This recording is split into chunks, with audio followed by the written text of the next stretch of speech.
تو میرے رب نے ہمیں راستہ بتا دیا کہ میرے نبی کا طریقہ تمہیں عزتوں تک پہنچا دے گا، عزتوں کی انتہا تک پہنچا دے گا۔ عزت آسمان سے آتی ہے، اور وہ آتی ہے محمد مصطفیٰ صلی اللہ تعالی علیہ وسلم کے طریقے سے، ان کے راستے پر، ان کی راہوں پر چل کے میرا مالک یہ عزت دیتا ہے۔ میرے محبوب، مجھے آپ کے رب کی قسم، لا یؤمنون، مجھے ان کا ایمان قبول نہیں ہے، حتی یحکموک فیما شجر بینہم، جب تک آپ کے فیصلے پر یہ راضی نہیں ہوتے مجھے ان کا ایمان قبول نہیں ہے۔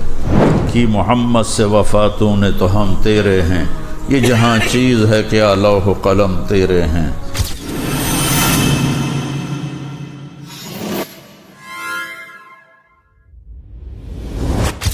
دنیا میں ہر انسان عزت کی زندگی گزارنا چاہتا ہے، یہ اس کی نیچر ہے، فطرت ہے،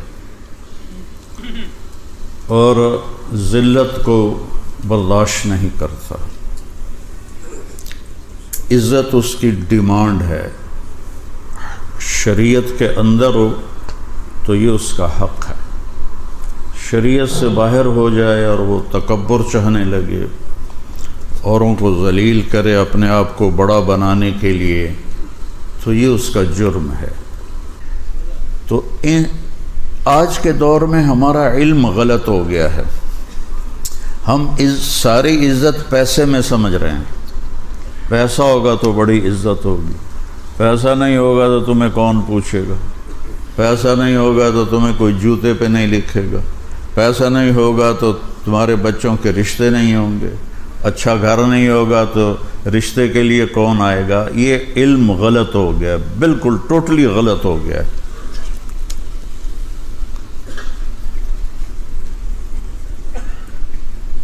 مسلم اور غیر مسلم دونوں ایک پچ پر کھڑے ہوئے ہیں کہ پیسہ ہے تو سب کچھ ہے، پیسہ نہیں تو کچھ بھی نہیں۔ اللہ اپنی کتاب میں کہتا ہے قل اللہم مالک الملک، یہ برمنگم والوں کو بتاؤ کہ میں ہوں ساری کائنات کا بادشاہ، تؤتی الملک من تشاء، جس کو چاہوں بادشاہت دے دوں، وتنزع الملک ممن تشاء، جس سے چاہوں بادشاہی چھین لوں، وتعز من تشاء، جس کو چاہوں عزت دے دوں، وتذل من تشاء، جس کو چاہوں ذلیل کر دوں۔ اسے ذلیل کرنے کے لیے فقیر بنانا نہیں پڑتا، عزت دینے کے لیے اسے مالدار نہیں بنانا پڑتا، اس کا فیصلہ ہے، اس عورت کو عزت دے دو، اس مرد کو عزت دے دو، عزت غلام بن کے اس کے در پہ آ کے کھڑی ہو جائے گی۔ اس کو ذلیل کر دو، ذلت کا ٹاٹ اس کی گردن میں ڈال دیا جائے گا اور دنیا کی کوئی طاقت روک نہیں سکے گی۔ وَتَنزِعُ الْمُلْكَ مِمَّن تَشَاءُ، جس کو چاہوں بادشاہی دوں، اور پھر کہا جس کو چاہوں نہ دوں، یہ نہیں کہا جس کو چاہوں نہ دوں، کہا وَتَنزِعُ الْمُلْكَ مِمَّن تَشَاءُ، جس کی چاہوں چھین لوں اس سے۔ کرسی کوئی نہیں چھوڑتا، یہ مسجد کا ممبر بن جائے تو یہ ممبر ہی نہیں چھوڑتا، تو کرسی کہیں چھڑنی؟ تو کرسی کوئی نہیں چھوڑتا، تو اللہ فرماتے ہیں تنزع الملک ممن تشاء، پھر میں جس سے چاہتا ہوں اس کے نیچے سے کرسی نکال لیتا ہوں، کھینچ لیتا ہوں۔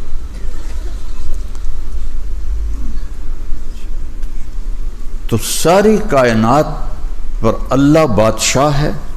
ان الحکم الا للہ، صرف اللہ کی حکومت ہے اس کائنات میں۔ کب سے ہے؟ للہ الامر من قبل ومن بعد، جب کچھ بھی نہیں تھا تو اللہ کی حکومت تھی، جب کچھ نہ رہے گا تو اللہ کی حکومت رہے گی۔ آج جتنی بھی سائنس ہے حکومت اللہ کی ہے۔ ان الحکم الا للہ، صرف اور صرف اور صرف اکیلے اللہ بادشاہ کی حکومت ہے۔ دنیا میں کوئی یہ نہیں کہہ سکتا ہم جو چاہیں کر دیں۔ پیشاب روک کے دکھا دو، جو چاہیں کر دیں، ڈاریا لگاؤ ذرا روک کے بھی کھا دو، انشاءاللہ پتلون ساری توڑی بھر جائے گی۔ ایک اللہ ہے، یفعل اللہ ما یشاء، جو تیرا رب چاہتا ہے وہ ہوتا ہے۔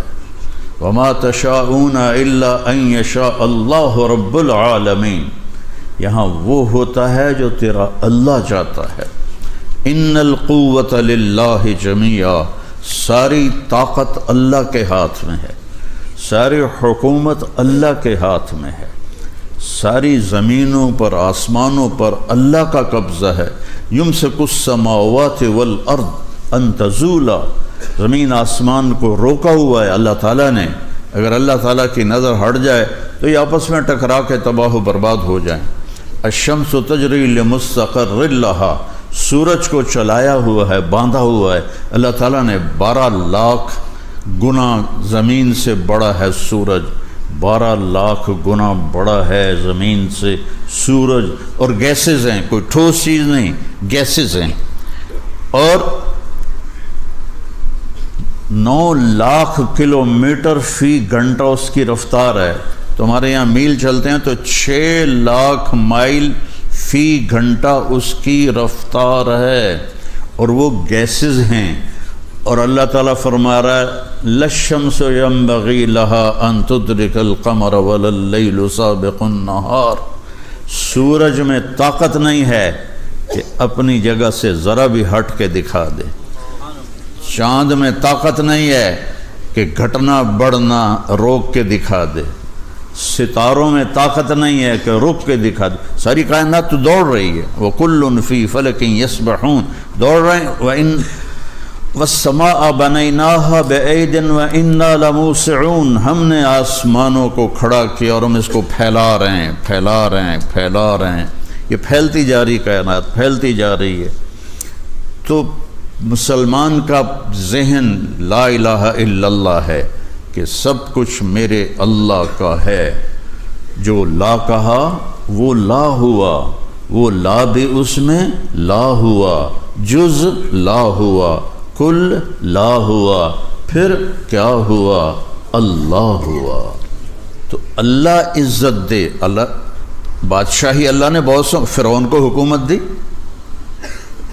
نمرود کو حکومت دی، حکومت تو جس کو چاہے دے دے، عزت یہاں سے آتی ہے، یہاں سے، دل سے۔ تو اللہ تعالیٰ نے اس کا ایک قانون بتایا ہے، پہلے یہ ذہن بنایا کہ یہاں سب کچھ تیرے رب کے ہاتھ میں۔ هو الذی سخر البحر، سمندروں کو قابو کیا ہوا ہے۔ کون ہے جو سمندر کی موجوں کو کنارے پہ آ کے روک کے دکھا دیتا ہے؟ کون ہے وہ؟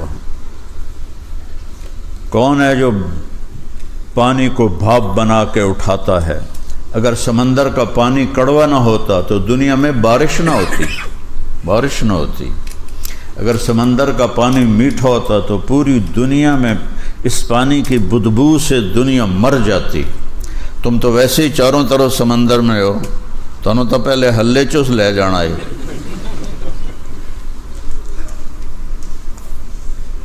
پانی اگر میٹھا ہوتا تو اس میں گندگی پیدا ہوتی، اس میں بدبو پیدا ہوتی، وہ بدبو تباہ کر دیتی سب کو۔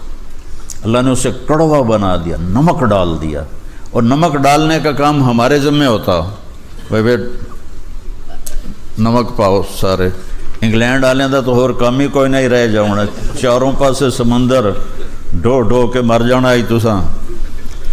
میں قربان جاؤں اس شہنشاہ پر کہ کیا اس کا نظام ہے کہ اس سمندروں میں نمک کیسے ڈالتا ہے۔ کبھی سوچا ہے کہ جتنے دریا چلتے ہیں اوپر سے نیچے کی طرف، وہ زمین کے نمک کو کھینچتے ہوئے چلتے ہیں، اور زمین میں اللہ نے نمک کی تہ کی تہ، قیامت تک دریا چلتے رہے، نمک ختم نہیں ہوگا۔ تو وہ زمین کے کناروں سے، زمین کے نیچے سے نمک کو کھینچتا ہے پانی دریا کا، اور ٹرکوں کے ٹرک، ٹنوں کے ٹن لے جا کر سمندر میں ڈال دیتا ہے، اور چاروں طرف سے دریا وہ نمک لے کر سمندر میں ڈالتے ہیں، جس کی وجہ سے اس کا پانی کڑوا ہوتا ہے اور اس کی وجہ سے ہم محفوظ ہیں اور بارش ہوتی ہے۔ تو اللہ نے پہلے یہ ذہن بنایا کہ یہاں سب کچھ اللہ کے ہاتھ میں ہے۔ تو عزت کیسے ملے گی؟ ایک بڑی خوبصورت آیت ہے، ھذا صراط علی مستقیم، یہ راستہ ہے سیدھا میری طرف آتا۔ عربی قاعدے کے لحاظ سے ہونا چاہیے ھذا صراط الی مستقیم، الا کہتے ہیں طرف کو اور اعلیٰ کہتے ہیں اوپر کو۔ ھذا صراط علی مستقیم، یہ راستہ ہے میرے اوپر سیدھا۔ یہ گجراتیوں کا ہے وہ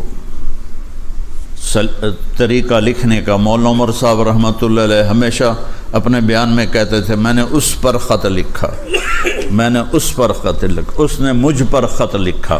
وہ گجراتی میں ایسے ہی ہوگا تھا، اس کو وہ اردو میں ویسے ہی ڈھال دیتے تھے، میں نے اس پر خط لکھا۔ ہمارے لیے تو عجیب سا لگتا ہے نا بھئی وہ دوتے کی پائی ہو۔ یہاں ھذا صراط الی مستقیم، یہ راستہ ہے میری طرف سیدھا، لیکن اللہ لائے ہیں علی مستقیم۔ تو اس میں اللہ تعالیٰ نے بہت خوبصورت مطلب سمجھایا ہے، بہت خوبصورت، کہ میری طرف جو راستہ آتا ہے اس میں عزت چھپی ہوئی ہے۔ تو اگر الہ کہتے تو یہ مطلب نہ ادا ہوتا۔ اعلیٰ بلندی کے معنی میں ہوتا ہے، بلندی کے معنی میں ہوتا ہے۔ تو میرا اللہ کہہ رہا علی مستقیم، اگر میرے راستے پر چلو گے تو یہ راستہ تمہیں بلندیوں تک پہنچا دے گا، عزتوں تک پہنچا دے گا، اور ساری بلندیاں نیچے رہ جائیں گی اور تم سب سے اوپر ہو جاؤ گے اگر میرے راستے پر چلو گے۔ اور میرے رب کا راستہ کیا ہے؟ وہ ہے محمد الرسول اللہ۔ اس لیے میں نے آیت پڑھی تھی خطبے میں، فلا وربک، میرے محبوب مجھے آپ کے رب کی قسم۔ یہ کیا عجیب قسم ہے، مجھے آپ کے رب کی قسم۔ ایسا لگتا ہے جیسے قسم اٹھانے والا رب کوئی اور ہے اور جس کی قسم اٹھا رہا ہے وہ رب کوئی اور ہے۔ مجھے آپ کے رب کی قسم ہے تو خود، لیکن انداز کیسا ہے؟ فلا وربک، مجھے آپ کے رب کی قسم۔ یہ عربی زبان میں یہ انداز وہاں اختیار کیا جاتا ہے جہاں بہت زیادہ محبت بتانی ہو، تو وہاں یہ طریقہ ہے۔ ہماری اردو میں اس یہ محاورہ نہیں ہے، اور فارسی میں بھی نہیں ہے، انگلش میں بھی نہیں ہے، کسی زبان میں نہیں ہے سوائے عربی کے۔ تو میرا رب کہہ رہا ہے فلا وربک، مجھے آپ کے رب کی قسم، کہ قسم اٹھانے والا خود ہو اور اس سے کہہ رہا ہو گل محمد مجھے آپ کے رب کی قسم۔ تو یہ اظہار محبت ہوتا ہے۔ تو اللہ کہہ رہا ہے مجھے تیرے رب کی قسم۔ تو اللہ کے سوا کوئی اور رب ہے ہمارے نبی کا؟ میری بات سمجھ رہے ہو؟ وہ کچھ سرتا ہلاؤ، میری بات سمجھ رہے ہو نا؟ کہ کہنے والا کیا کہہ رہا ہے؟ خود رب ہے، خود قسم اٹھا رہا ہے اور کہہ رہا ہے آپ کے رب کی قسم۔ یہ اظہار محبت کی آخری شے ہے۔ میرے محبوب مجھے آپ کے رب کی قسم، یہ برمنگم والوں کو بتا دو جب تک آپ کی غلامی میں نہیں آئیں گے میں ان کا کوئی چیز ان کی قبول نہیں کروں گا۔ غلامی میں آنا پڑے گا کہ محمد سے وفاتوں نے تو ہم تیرے ہیں، یہ جہاں چیز ہے کیا لوح و قلم تیرے ہیں، یہ کرنا پڑے گا۔ فلا وربک، میرے محبوب مجھے آپ کے رب کی قسم، لا یؤمنون، مجھے ان کا ایمان قبول نہیں ہے، حتی یحکموک فیما شجر بینہم، جب تک آپ کے فیصلے پر یہ راضی نہیں ہوتے مجھے ان کا ایمان قبول نہیں ہے۔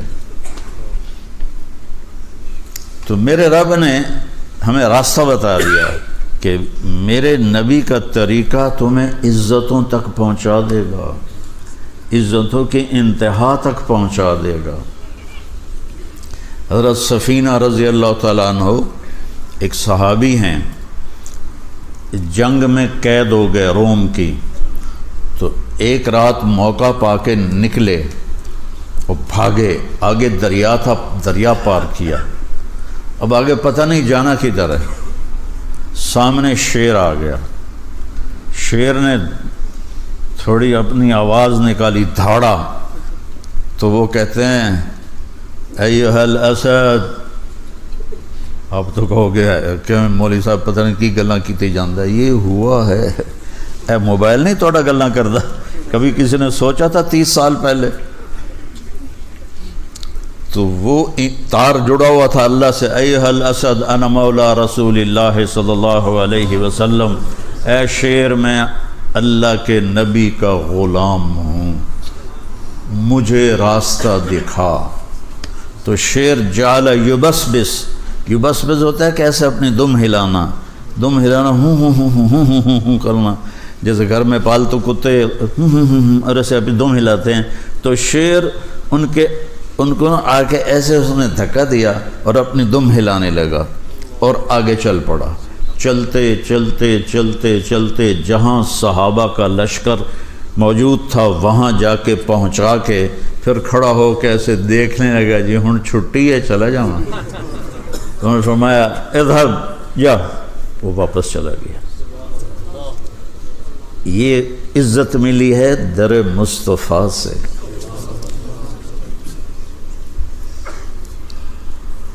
سمندر کے کنارے پہنچے، آگے دشمن ہے جزیرے میں، دارین ایک جزیرہ ہے، کشتیاں کوئی نہیں، اور کشتیاں بنائیں تو اتنے میں دشمن تیار ہو جائے گا جنگ کے لیے، تو کیا کیا جائے؟ علاء بن حضرمی رضی اللہ تعالیٰ عنہ گھوڑے سے اترے، 2 نفل پڑھے، اور ہماری طرح نہیں کوئی لمبی دعا مانگی، 2 نفل پڑھے، یا علیم یا حلیم یا علی یا عظیم، 4 ناموں سے اللہ کو پکارا۔ عجزنا، ہمیں راستہ دے، ہم نے دشمن تک جانا ہے، تیرے لیے جا رہے ہیں۔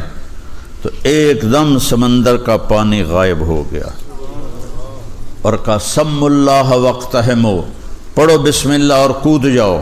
ابو ہریرہ فرماتے ہیں فسمینا، ہم نے کہا بسم اللہ واقتحمنا، اور ہم نے اپنے اونٹ سمندر میں ڈال دیے، فما بل الماء اسفل خفاف ابلنا، اور سمندر نے ہمارے اونٹوں کے پیر بھی تر نہ کیے۔